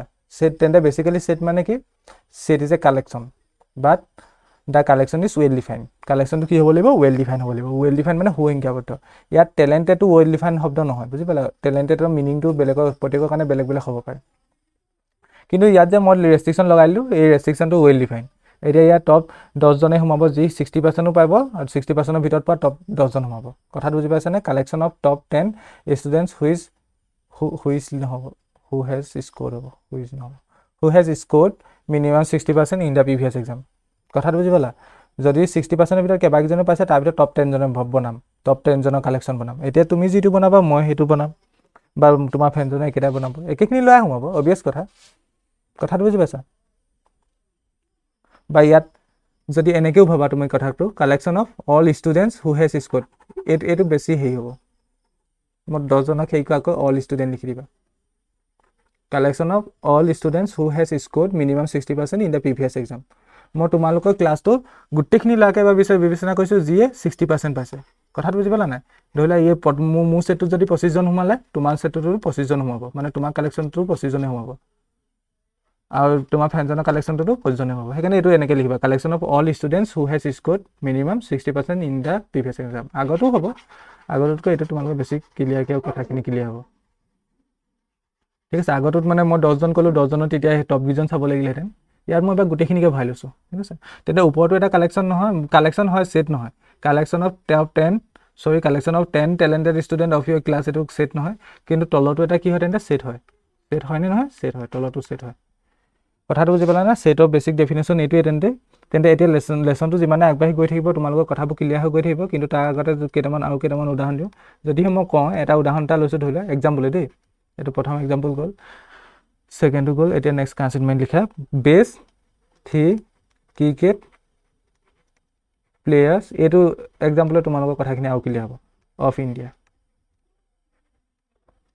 এতিয়া কি চাইছোঁ মই, বেষ্ট 3 প্লেয়াৰ্ছ অফ ইণ্ডিয়া। মই ইণ্ডিয়াৰ 3জন ক্ৰিকেট প্লেয়াৰ চাইছোঁ, বেষ্ট। এতিয়া যদি মই এইটো ছেট মই বনাওঁ, মোৰ কাৰণেতো মই বেষ্ট বুলি ধোনীক ভাবিব পাৰোঁ, ধৰি লোৱা ধোনী, ধৰি লোৱা বিৰাট কোহলি, আৰু ধৰি লোৱা ৰোহিত শৰ্মা, মই এই তিনিজনক ভালো ধৰি লোৱা। এইটো এতিয়া তুমি এই তিনিজনক বেষ্ট বুলি নেভাবিব পাৰা, কথাটো বুজি পাইছা। তুমি ধৰি লোৱা হাৰ্দিক পাণ্ডিয়াক ভৰালা, ধৰি লোৱা ৰোহিত শৰ্মাক ভৰালা, ধৰি লোৱা বিৰাট কোহলিক ভৰালা। ঠিক তেনেকৈ বেলেগ এজনে ধৰি লোৱা বেলেগেও বহাব পাৰে, ধৰি লোৱা শিখৰ ধাৱনক ভাল পায়, ধৰি লোৱা বিৰাট কোহলিক ভাল পায়, ধৰি লোৱা আৰু ৰবীন্দ্ৰ জাদেজাক ভাল পায়। কথাটো বুজি পালানে? তোমাৰ মতে বেষ্ট 3 প্লেয়াৰ ইণ্ডিয়া বেলেগ বেলেগ হ'ব পাৰে, মোৰ মতেও বেলেগ হ'ব পাৰে, তোমাৰ ফেনজনৰ মতেও বেলেগ বেলেগ হ'ব পাৰে। ইয়াত কোনো ৰেংকিঙৰ কথা কোৱা নাই দেই। ইয়াত যে আমি ICC ৰেংকিং চাইছোঁ মেলিছোঁ সেইবোৰ লিখি দিয়া নাই। তেনেকৈ যদি চালেহেঁতেন ডিষ্টিংকৈ লিখি দিলেহেঁতেন ইয়াত। আমি জাষ্ট ইয়াত best 3 cricket players of India চাইছোঁ। সেইটো তোমাৰ কাৰণে তোমাৰ পইণ্ট অফ ভিউ মতে তোমাৰ বেলেগ হ'ব পাৰে, মোৰ মতে পইণ্ট অফ ভিউ মতে মোৰ কাৰণে বেলেগ কেইজনক মই বেষ্ট বুলি ক'ম, তোমাৰ ফ্ৰেণ্ডজনে বেলেগ কেইজনক বেষ্ট বুলি ক'ব পাৰে। ইয়াত ন' ডাউট একেজনো সোমাব পাৰে, এজন কমনো হ'ব পাৰে। ধৰি লোৱা বিৰাট কোহলি ময়ো লৈছোঁ, তুমিও লৈছা, এইজনো লৈছে। তাৰ মিনিং এইটো নহয় যে এইকেইটা ছেট হ'ব, গোটেইকেইটা এলিমেণ্ট ছেম হ'ব লাগিব, মানে গোটেইকেইটা মেম্বাৰ কালেকশ্যনটোত থকা গোটেইকেইটা মেম্বাৰ ছেম হ'ব লাগিব। যদিহে তুমিহে এইটো বনালাহেঁতেন, ধৰি লোৱা এনেকুৱাকৈ পালাহেঁতেন, তেতিয়া সেইটো ছেট হ'ল। কিন্তু সেইটো পচিবলে নহয়, কাৰণ বুজি পাইছানে? এইটো পাৰ্চনটো বেষ্ট 3 প্লেয়াৰ্ছ বুলি কৈ দিয়াৰ লগে লগে পাৰ্চন টু পাৰ্চন এইটো ভেৰি কৰিবই। মই যদি ধোনীক ভাল পাওঁ, তুমি সেইজনক ধোনীক ভাল নাপাব পাৰা, বা ধোনীক বেষ্ট বুলি নাভাবিব পাৰা, বুজি পালা? সেইকাৰণে ইয়াত আমাৰ যে বেষ্ট ৱৰ্ডটো ইউজ কৰিছে, বেষ্ট ৱৰ্ডটো কি তেন্তে ৱেল ডিফাইন নহয়। ইয়াত তেন্তে বেষ্ট ৱৰ্ডটো ৱেল ডিফাইন নহয়, তেন্তে এইটো কালেকশ্যন নহ'ব। কথাটো বুজি পালানে? মই ইয়াতে কি কাচিন এনেকৈ যে বন্ধনীত লোকেলি দিলোঁ বাৰু, পাছত গম পাবা। এই ছেট এটাক এনেকৈ মানে কালেকশ্যনটোক এনেকৈ মানে বন্ধনীৰ ভিতৰত ভৰাই দিয়ে মেম্বাৰখিনি, সেইটোকে ছেট বুলি কয়। তেনেকৈ লিখা চিষ্টেম এইটো আমি শিকি যাম বাৰু এইখিনি। ইয়াত বেকেট নিদিয়ে, এনেকৈ চিন দিয়ে। এটা কি বেকেট কয় জানো? তেন্তে best 3 players cricket players of India, তেন্তে এইটো ছেট হয়নে নহয়? Not set. ঠিক তেনেকৈ যদি মোক নেক্সট এটা এক্সাম্পল লওঁ, কালেকশ্যন। এইটো কালেকশ্যন হয় নাই, কালেকশ্যনটো প্ৰত্যেকটোৱে কালেকশ্যনেই হ'ব বাৰু, কালেকশ্যন হ'বই বাৰু। ছেট হ'ব হ'লে কালেকশ্যন হ'বই লাগিব, কিন্তু তাক প্ৰিচাইজলি কোৱা যদি ৱেল ডিফাইন কালেকশ্যন হ'ব লাগিব। এতিয়া নেক্সটটো চাইছোঁ কালেকশ্যন অফ ভাৱেলছ। এতিয়া আমাৰ ইংলিছ এলফাবেট কেইটা আছে? 26টা। তাৰ ভিতৰত কেইটা আছে ভাৱেলছ কেইটামান আছে। এইকেইটা যদি তাৰ কালেকশ্যনটো বনোৱা, মই কি লিখিম? এ লিখিম, হয় নাই? এ ভাৱেল হয়নে? তাৰপিছত নেক্সট ই, নেক্সট আই, নেক্সট অ', নেক্সট ইউ, এইকেইটা লিখিম মই। তোমাক যদি বনাব কওঁ কালেকশ্যন অফ ভাৱেলছ বনোৱা, তুমি যদি একচুৱেলি ইংলিছ জানা, তুমিও এইকেইটাই বনাবা। যদি নাজানা তেতিয়া বেলেগ কথা বাৰু, এইকেইটাই বনাবা। এ ই আই অ' ইউ, ঠিক আছে। তোমাৰ ফ্ৰেণ্ডজনক যদি কওঁ, তেওঁ এইকেইটাই বনাব, বেলেগ আখৰ ভাব জানো? নবহে, কাৰণ ভাৱেলছত এইকেইটাই আহিব। পৃথিৱীৰ যি মানুহে নবনাওক লাগিলে ভাৱেলৰ কালেকশ্যনটো বনালে এইকেইটা 5টা এলিমেণ্টে সোমাব, হয় নাই? এ ই আই অ' ইউ যোনে নবনাওক, তেন্তে এইটো পাৰ্চন টু পাৰ্চন এই কালেকশ্যনটো ভেৰি হৈছে জানো? এই কালেকশ্যনটো পাৰ্চন টু পাৰ্চন ভেৰি হোৱা নাই। ডেট মিনছ তেন্তে এইটো কি এটা ছেট হয়নে নহয়? এইটো এটা ছেট হয়। এইটো এটা ছেট কি হয়? কথাটো বুজি পালানে? তেন্তে কালেকশ্যন অফ ভাৱেলছ এইটো এটা ৱেল ডিফাইন কালেকশ্যন হয়, ডেট মিনছ এইটো এটা ছেট হয়। ঠিক তেনেকৈ যদি কওঁ মই ফাৰ্ষ্ট 5 অড নাম্বাৰ, ফাৰ্ষ্ট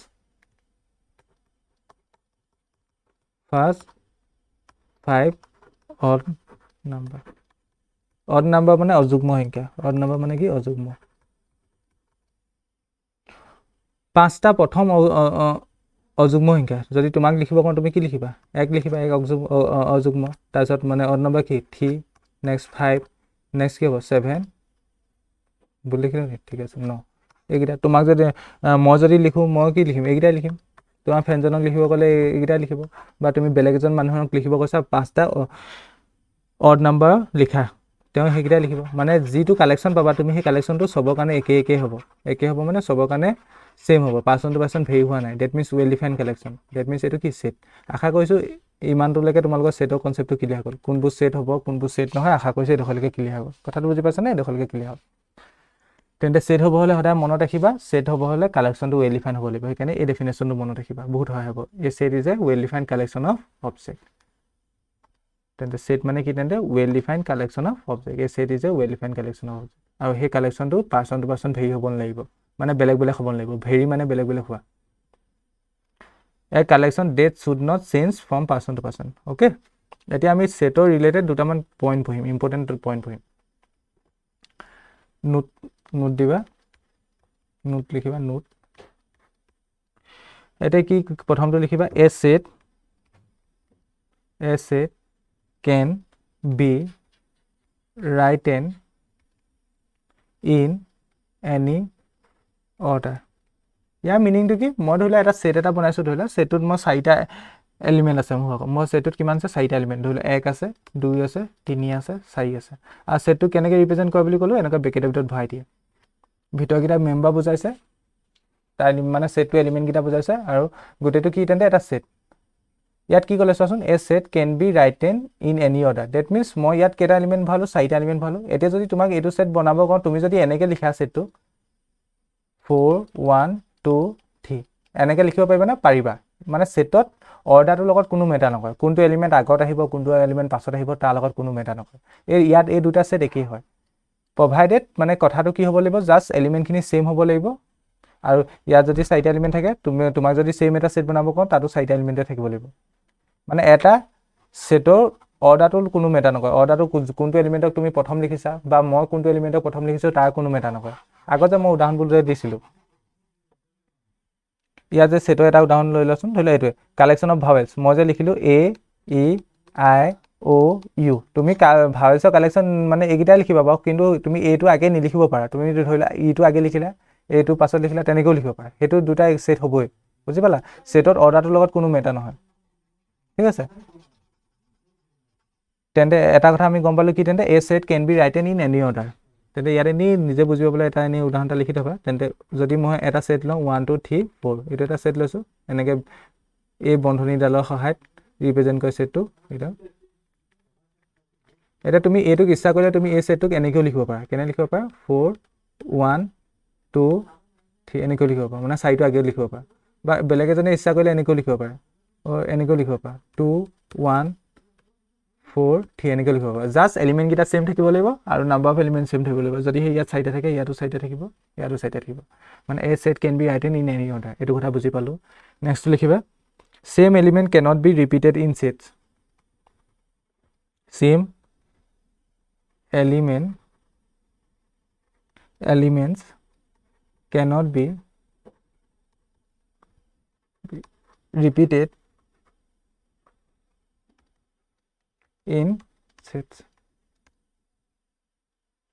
ঠিক আছে, এতিয়া তাৰ মানে কি? এটা ছেটত একেখিনি এলিমেণ্ট, এটা এলিমেণ্ট ধৰি লোৱা দুবাৰ আহিছে, সেই এলিমেণ্টটো এটা দুবাৰ লিখিব নোৱাৰিবা, তুমি এবাৰহে লিখিব লাগিব। যদি এটা ছেটত এটা এলিমেণ্ট তুমি ভৰালা, সেইটোক আকৌ পাছত ৰিপিট মাৰিব নোৱাৰা, মানে ৰিপিট কৰিব নোৱাৰা। কথাটো কি চোৱা? ধৰি লোৱা মই এনেকৈ কথা এটা কৈছোঁ। ধৰি লোৱা তোমাক মই এটা ছেট বনাব কৈছোঁ। কি ছেট বনাব কৈছোঁ? এইবাৰ চাই লোৱা।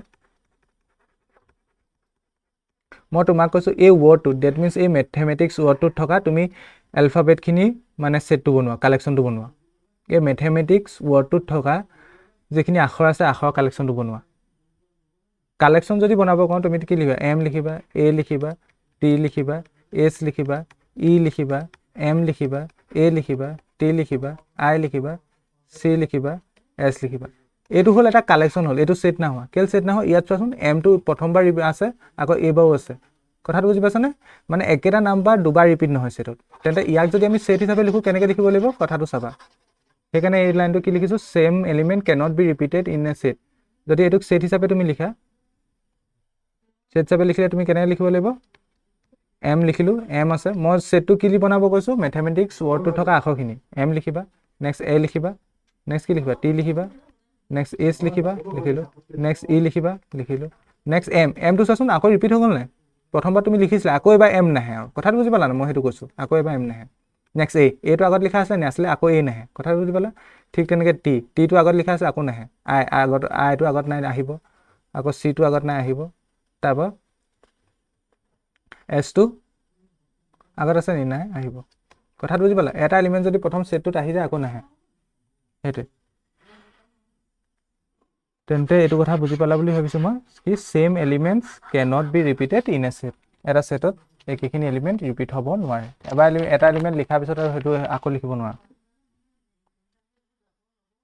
Next element. মই যে প্ৰত্যেকটোতে কৈছোঁ যে এলিমেণ্ট মানেনো কি? এলিমেণ্ট কৈছোঁ যে এলিমেণ্টছ মানে কি? এটা ছেটত যিকেইটা মেম্বাৰ হ'ব, সেইকেইটা মেম্বাৰকেইটা এলিমেণ্ট। কথাটো বুজি পালা? এটা ছেট কিখিনি বস্তুৱে কনষ্টিটিউট হ'ব, মানে কিখিনি বস্তু আছে ছেটটোত, সেইখিনি কি তেন্তে? Element. The objects which constitute the set are called elements of the set.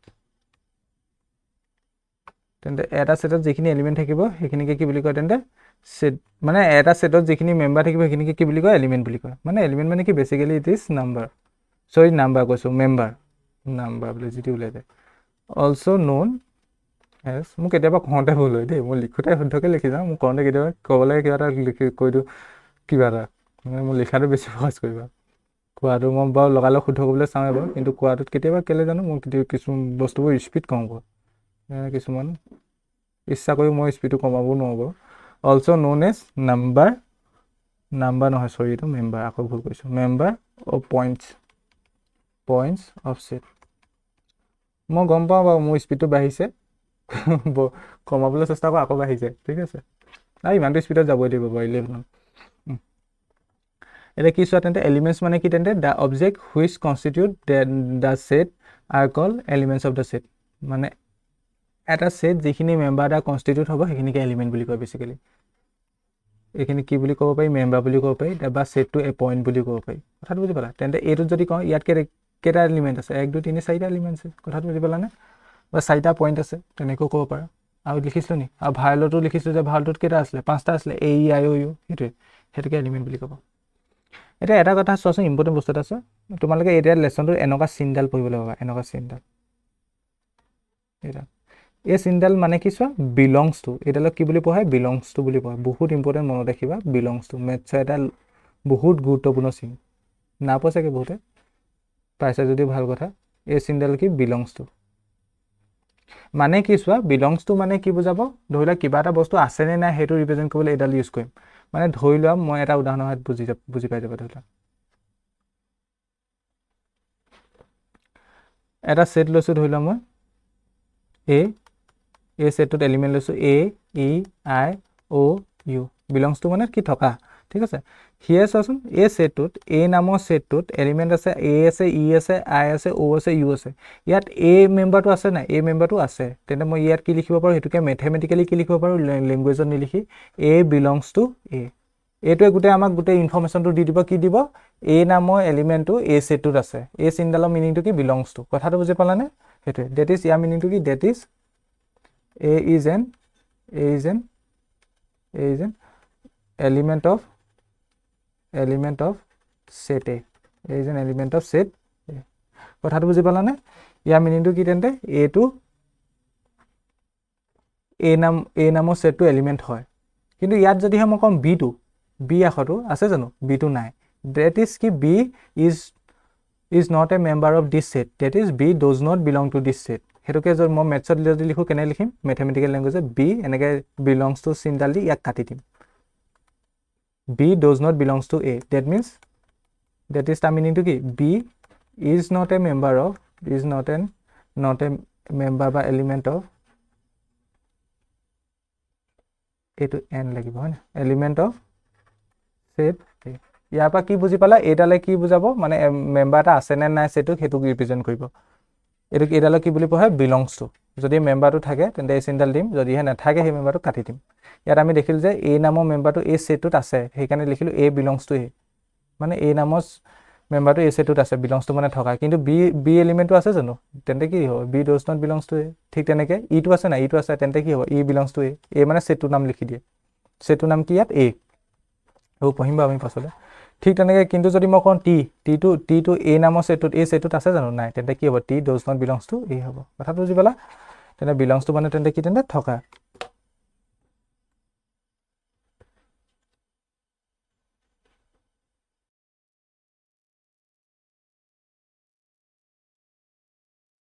এতিয়া আমি পঢ়িম ৰিপ্ৰেজেন্টেশন অফ সেট দ্যাট মিন্স এটা সেটক কেনেকে ৰিপ্ৰেজেন্ট কৰিব পাৰি হেতু বিষয় পঢ়িম মানে সেট এটা কেনেকে লিখা সিস্টেমবোৰ কি আছেনো মেথডবোৰ কি আছেনো হেতু পঢ়িম ৰিপ্ৰেজেন্টেশন ইম্পৰ্টেন্ট বহুত ইম্পৰ্টেন্ট ৰিপ্ৰেজেন্টেশন অফ সেট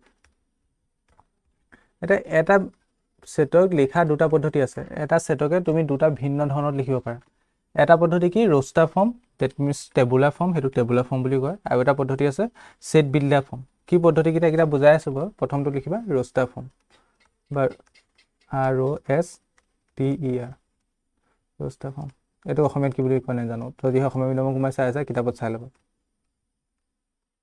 টেবুলাৰ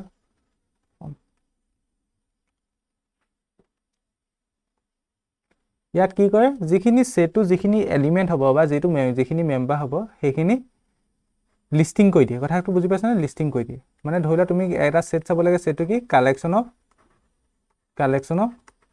ভাৱেলছ ধৰি লোৱা ভাৱেলছ এটা কি কি হয় তুমি জানা কি কি A E I O U D ধৰি লোৱা তুমি এনেকৈ লিখি দিলা ডেট মিনছ তুমি লিষ্ট কৰি দিলা আৰু অবভিয়াছলি এডাল ব্ৰেকেট দিব লাগিব মই কৈছোঁ নহয় এই ব্ৰেকেটডালৰ ভিতৰতে সেটবোৰ লিখে তেন্তে এইটো কি হৈ যাব তেন্তে এইটো কি ফৰ্মত লিখিছা তুমি ৰ'ষ্টাৰ ফৰ্ম বা টেবুলাৰ ফৰ্মত লিখিছা তো যিহেতু তুমি লিষ্টিং কৰি দিয়া এলিমেণ্টখিনি কথাটো বুজি পাইছানে লিখি দিয়া সেটটো মেম্বাৰখিনিক যদি ডাইৰেক্ট লিখি দিয়ে তেন্তে ডাইৰেক্ট লিখিলে তাকে কি বুলি কয় সাধাৰণ ভাষাত কওঁ যদি ৰ'ষ্টাৰ বা টেবুলাৰ ফৰ্ম যদি ডাইৰেক্ট নিলিখি তাক ডেফিনেশ্যনৰ সহায়ত বা ইনডাইৰেক্টলি লিখা তাৰ মিনিংটো কি ধৰি লোৱা তুমি এনেকৈ লিখিছা ধৰি লোৱা এই ব্ৰেকেটডালটো দিবই লাগিব তাত ভেৰিয়েবলছ এটা দি দিছা ধৰি লোৱা এক্স তুমি সেটটোত কি এলিমেণ্ট আছে বুলি ধৰিছা এক্স আছে বুলি ধৰিছা সাজ ডেট এই চিনডাল হ'ল সাজ ডেট লাহে লাহে লেচনটো আগবাঢ়ি থাকিলে গম পাই গৈ থাকিবা তুমি এই সেটটোত কোনখিনি এলিমেণ্ট ভৰাইছা এক্স নামৰ এলিমেণ্টখিনি ভৰাইছা এক্সটো এতিয়া কেনেকুৱা হ'ব পাৰে সেইকাৰণে দিছা সাজ ডেট এইডালক সাজ ডেট বুলি কয় যাতে এক্স ইজ এ ভাৱেল তুমি এনেকৈ লিখিলা এইবাৰ তুমি মেম্বাৰখিনি লিখা নাই এইবাৰ তুমি কি লিখিলা জাষ্ট এনেকৈ লিখিলা কি তুমি এই নামৰ যিটো এই নামৰ ধৰি লোৱা সেটটো বনাইছা এই নামৰ সেটটোত কোনখিনি মেম্বাৰ সোমাব ভাৱেলখিনি সোমাব এক্স মেম্বাৰ সোমাব এক্সটো কেনেকুৱা হ'ব ভাৱেল হ'ব ইয়াত এক্স এলিমেণ্টটো নহয় কিন্তু কথাটো বুজি পাইছা নাই এক্স সাজ date x is A vowel কথাটো বুজি পালা নাই ইয়াত এক্স নামৰ এলিমেণ্টখিনি সোমাব এক্স সোমাব ধৰি লোৱা এনেকুৱাখিনি এক্স সোমাব এক্স মানে আননোন ধৰি লোৱা আননোনটো আমি যেনেকৈ নজনাটোক এক্স বুলি ধৰি লওঁ যে তেনেকুৱা কথাই হৈছে আমাৰ ইয়াত এক্স নামৰ এলিমেণ্টখিনি হ'ব কিন্তু এক্স কেনেকুৱা হ'ব লাগিব ভাৱেল হ'ব লাগিব তেন্তে পঢ়োতাজনে যদিহে সেট জানে তেওঁ নিজে মানে আইডিয়া কৰি ল'ব ইয়াত কোনখিনি সোমাব এতিয়া ভাল হ'লে কি সোমাব এ সোমাব ই সোমাব আই সোমাব অ' সোমাব ইউ সোমাব যদিহে তুমি এনেকৈ লিখি দিয়া এইটো হৈ গ'ল টেবুলাৰ ফৰ্ম এইটো কি তেন্তে সেট বিল্ডাৰ ফৰ্ম এইটোকে ৰ'ষ্টাৰ ফৰ্ম বুলি কয় আৰু এইটো হ'ল সেট বিল্ডাৰ মানে সেটটো বিল্ডিং কৰি তুমি লিখিছা মানে ডেফিনেশ্যনৰ সহায়ত লিখিছা কথাটো বুজি পালা যদি তুমি ডেফিনেশ্যনৰ সহায়ত ইনডাইৰেক্টলি সেটটো যদি ৰিপ্ৰেজেণ্ট কৰা সেইটো হ'ল সেট বিল্ডাৰ ফৰ্ম সেইটো নেক্সট লিখিম আৰু এইটো কি যদি ডাইৰেক্ট এলিমেণ্টখিনি লিষ্টিং কৰা সেইটো হ'ব ৰ'ষ্টাৰ ফৰ্ম আশা কৰিছোঁ এইটো বুজি পালা তেন্তে এইটোত কি লিখিবা in this method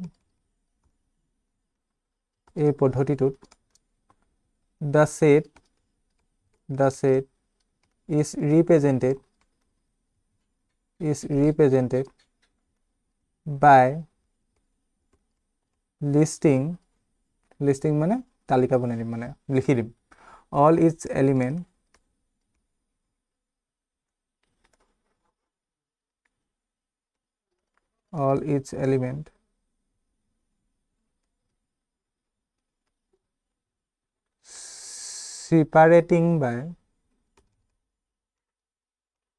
separating the elements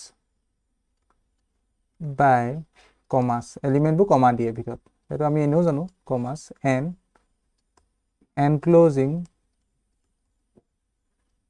them in curvilinear bracket সেইডাল যিডাল ব্ৰেকেট ইউজ কৰোঁ সেইডালক কি বুলি কয় curvilinear brackets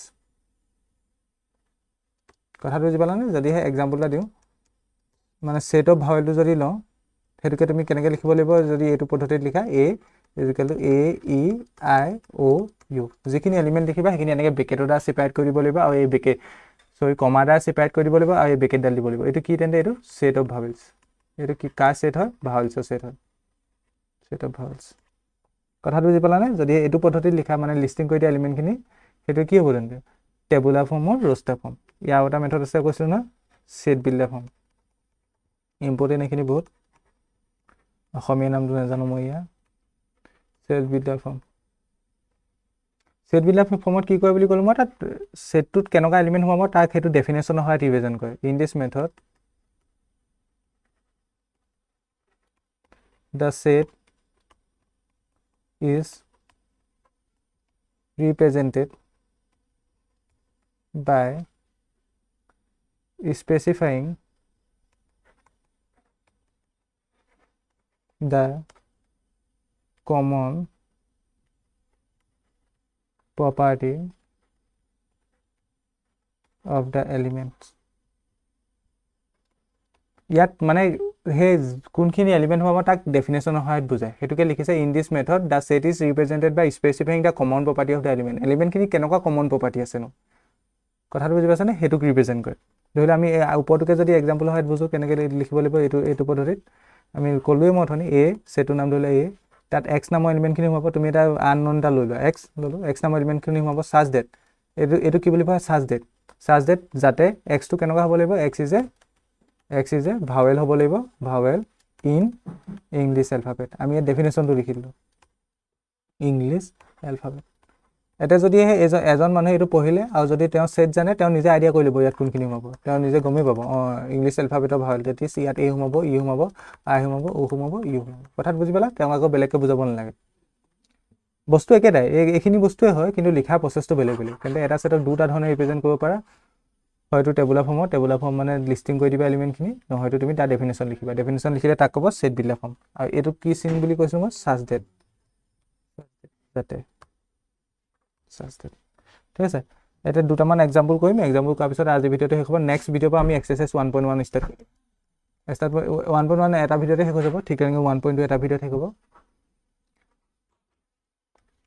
first 5 odd number আৰু বেছিকেলি মোৰ ভিডিঅ'বোৰ দীঘল হয় তোমালোকে ধ্যান দি চাবা প্ৰথমবাৰ এঘণ্টা অলপ ওপৰি হয় কেতিয়াবা সেইকাৰণে মন দি বস্তুবোৰ চাবা একেটা ছিটিঙত মানে ভিডিঅ'টো শেষ নহ'লে আকৌ আধা চাবা পাবগৈ একেটা ছিটিং এঘণ্টানো চোৱানো কি ডাঙৰ কথা ইন ৰোষ্টাৰ ফৰ্ম এতিয়া মই কি ছেট লৈছোঁ এতিয়া প্ৰথমটো কি ছেট লৈছোঁ ফাৰ্ষ্ট 5 অড নাম্বাৰ এতিয়া মই ফাৰ্ষ্ট 5 অড নাম্বাৰ ছেটটো লিখিব লাগে কোনটো ফৰ্মত লিখিব লাগে ৰোষ্টাৰ ফৰ্ম বা টেবুলাৰ ফৰ্ম মানে প্ৰথম পদ্ধতিটো তাত লিখিলে মই কেনেকৈ লিখিম ডাইৰেক্ট এলিমেণ্টখিনি লিষ্টিং কৰি দিম কি হ'ব 5টা অড নাম্বাৰ মানে অযুগ্ম সংখ্যা 1 সোমাব 3 সোমাব 5 সোমাব 7 সোমাব 9 সোমাব আৰু এই ব্ৰেকেটডাল দি দিব লাগিব এইটো কি ফৰ্মত হৈ গ'ল তেন্তে ৰোষ্টাৰ ফৰ্মত এইটোকে যদি মই ছেট বিল্ডাৰ ফৰ্মত লিখোঁ তেন্তে কেনে লিখিম in set builder form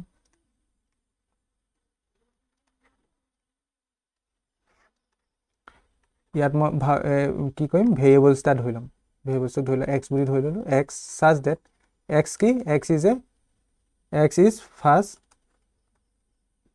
5 odd number এক্সটো কেনেকুৱা সোমাব অড নাম্বাৰখিনি হ'ব 5টা প্ৰথম অড নাম্বাৰ কথাটো বুজি পালা ইয়াত ডেফিনেশ্যন হয় ৰিপ্ৰেজেণ্ট কৰিছোঁ এতিয়া কথা হ'ল কি এই ডেফিনেশ্যনটো বেলেগো হ'ব পাৰে কথাটো বুজি পাইছা নাই মই যে লিখিলোঁ X is a first 5 odd number এইটো তুমি এনেকৈ নিলিখি বেলেগ এটা লেংগুৱেজত লিখিব পাৰা যাতে এইটোক মিনিং কৰে যদি সেইটোক মিনিং কৰে তেন্তে সেইটো শুদ্ধ হ'ব কথাটো বুজি পালা ছেট বিল্ডাৰ ফৰ্মটো তেন্তে মানুহভেদে লিখা পদ্ধতিটো অলপ বেলেগো হ'ব পাৰে ডেফিনেশ্যনৰ পদ্ধতিটো কোৱা পদ্ধতিটো বা ছেটটোৰ বিষয়ে তুমি কেনেকৈ এক্সপ্লেইন কৰিছা সেইটো বেলেগ হ'ব পাৰে ডেট মিনছ ছেট বিল্ডাৰ ফৰ্মটো যে মই যিটো লিখিলোঁ সেইটোৰ লগত তোমাৰ ছেইম হ'ব লাগিব কোনো কথা নাই জাষ্ট যিটো ছেট লিখিব লাগে তাৰ ডেফিনেশ্যনৰ লগত মিলিব লাগিব মানে ছেটখিনি এলিমেণ্টৰ লগত মিলিব লাগিব কথাটো বুজি পাইছানে বেলেগ এটা মই ল'লে কথাটো বুজি পাই যাব বা নেক্সট উদাহৰণটো ল'লে কথাটো বুজি পাই যাব মই এটা লৈছোঁ ধৰি লোৱা এটা ছেট লৈছোঁ এনেকৈ কাঁচি মাৰিবা সেই ছেটটোত এলিমেণ্ট লৈছোঁ মই ধৰি লওক 1 লৈছোঁ 2 লৈছোঁ 3 লৈছোঁ 4 লৈছোঁ এইটো কি ফৰ্মত আহি গ'ল ৰোষ্টাৰ ফৰ্মত আহি গ'ল এনেকৈ যদি মই লিখিছোঁ এই এলিমেণ্টখিনি ৰোষ্টাৰ ফৰ্ম ঠিক আছে এইটোকে তুমি এতিয়া ছেট বিল্ডাৰ ফৰ্মলৈ কনভাৰ্ট কৰিব লাগে ক'লৈ কনভাৰ্ট কৰিব লাগে ছেট বিল্ডাৰ ফৰ্মলৈ তুমি কেনেকৈ লিখিবা ছেটটোৰ নাম একে থাকিব এইটো চেঞ্জ নহয় এতিয়া ইয়াত এক্স এলিমেণ্টটো সোমাইছে ধৰি লোৱা এক্স চাৰ্জ ডেট এক্স ইজ এ কি এইবোৰ এতিয়া চোৱা ইহঁতৰ 1 2 3 4 আমি অথনি ডেফিনেশ্যন লিখোঁতে কি চাইছোঁ ছেট বিল্ডাৰ ফৰ্মত কমন প্ৰপাৰ্টিটো লিখে এলিমেণ্টৰ কমন প্ৰপাৰ্টি অফ এলিমেণ্ট এতিয়া এই ছেটটোক আমি ছেট বিল্ডাৰ ফৰ্মত লিখিব লাগে এই ছেটটো কিহত আছে ৰোষ্টাৰত আছে হয়নে 1 2 3 4 লিষ্টিং কৰা আছে 4টা এলিমেণ্ট আছে এইটো কথা গম পালোঁ এতিয়া 4টা এলিমেণ্টকেইটা কেনেকৈ এলিমেণ্টক বুজাব লাগিব আৰু এই ছেটটোক বুজাব লাগিব আৰু ছেট বিল্ডাৰলৈ কনভাৰ্ট কৰিব লাগে কেনে লিখিব লাগিব চোৱাচোন কমন প্ৰপাৰ্টি কি বাৰু 1 2 3 4 কমন প্ৰপাৰ্টি কি বাৰু তুমি এটা কথা গম পাবা এই গোটেইকেইটা কি তেন্তে নেচাৰেল নাম্বাৰ হয়নে নেচাৰেল নাম্বাৰ আৰু কাতকৈ সৰু 5তকৈ সৰু গোটেইকেইটা নেচাৰেল নাম্বাৰ তেন্তে মই ছেট বিল্ডাৰ ফৰ্মত লিখিলে তেনেকৈ লিখিব পাৰিম নে এক্স চাৰ্জ that x is a natural number less than কথাটো বুজি পালা নাই এক্স এটা নেচাৰেল নাম্বাৰ আৰু নেচাৰেল নাম্বাৰটো কেনেকুৱা 5তকৈ সৰু এতিয়া এইটোক এনেকৈও লিখিব পাৰা মই সেইটো কথা কৈছোঁ X A is equal to ছেটটোৰ নাম এক্স চাৰ্জ that x is a natural number comma দিলা natural number comma and X is less than 5 তুমি এনেকৈও লিখিব পাৰা কথাটো বুজি পালানে অৰ এইটোক তুমি এনেকৈও লিখিব পাৰা or X is less than equal to 4 এতিয়া ক'লেও একেখিনি সোমাব এক্সটো কি নেচাৰেল নাম্বাৰ আৰু সেইটো 4 বা 4তকৈ সৰু তেন্তে কি সোমাব 1 সোমাব 2 সোমাব 3 সোমাব আৰু 4টো সোমাব কাৰণ লেছ দেন ইকুৱেল টু আছে ন বুজি পালা ইয়াতো লিখিলো এই একেইটাই সোমাব এলিমেণ্ট লিখা পদ্ধতিটো বেলেগ বেলেগ হ'ব পাৰে মই সেইটো কথা কৈছো সেট বিলাক ফৰ্মত এই লিখা পদ্ধতিটো বেলেগ বেলেগ হ'ব পাৰে কিন্তু মিনিংটো একেটাই কৰিব লাগিব x such that x is a natural number যিটো natural number x less than 5 বা হেতু কেনেকৈ লিখিব পাৰা or x less than equal to 4 কথাটো বুজি পাইছানে মেম্বাৰ একেখিনি হ'ব আৰু এটা জাস্ট লাষ্টৰ উদাহৰণটা দিওঁ আৰু a is equal to x such that x is a letter in the word mathematics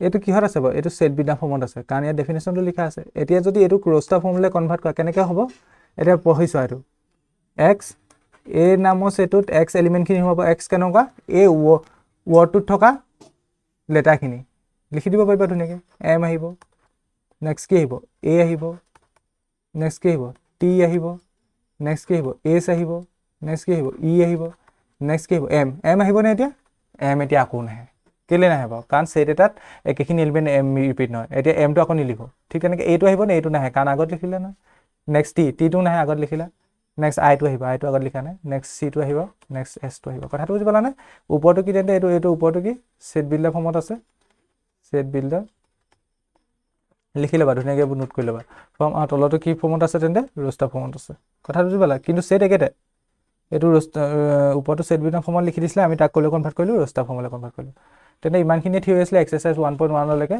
এতিয়া নেক্সট ভিডিঅ'ত আমি এক্সাৰসাইজ কি ষ্টাৰ্ট কৰিম তেন্তে 1.1 ষ্টাৰ্ট কৰিম তোমালোকে আশা কৰিছো ভিডিঅ'টো বুজি পাইছা তোমালোকৰ যদি কোনোবা এনেকুৱা CBSE ষ্টুডেন্টছ আছে তেওঁলোকেও ফলো কৰিব পাৰিবা জাস্ট মই কিন্তু আমাৰ যিখন বোৰ্ড অসমৰ ACC মানে SEC মানে ডেট মিন্স কাউন্সিলৰ ওপৰত মানে নিৰ্ভৰ কৰি পঢ়াম যদিও তোমালোকৰ যেহেতু কিতাপ এখনে তোমালোকৰ CBSE কোনোবা ষ্টুডেন্ট থাকিলে ফলো কৰিব পাৰিবা মানে আমাৰ অসমীয়া বুজিবা CBSE ষ্টুডেন্ট ফলো কৰিব পাৰিবা যেহেতু মই ইংলিছতে পঢ়াম আৰু অসমীয়া মিডিয়ামৰখিনি ফলো কৰিব পাৰিবা মই ক'লোৱে প্ৰথমতে তেওঁলোকে খালি নিজৰ ফালৰ পৰা অলপ এফৰ্ট মাৰিব লাগিব ঠিক আছে আশা কৰিছো আজি ভিডিঅ'টো বুজি পালা নেক্সট ভিডিঅ'ত আমি কি কৰিম তেন্তে এক্সাৰসাইজ 1.1 ষ্টাৰ্ট কৰিম ঠিক আছে তেন্তে আজি ভিডিঅ'টো চোৱাৰ বাবে ধন্যবাদ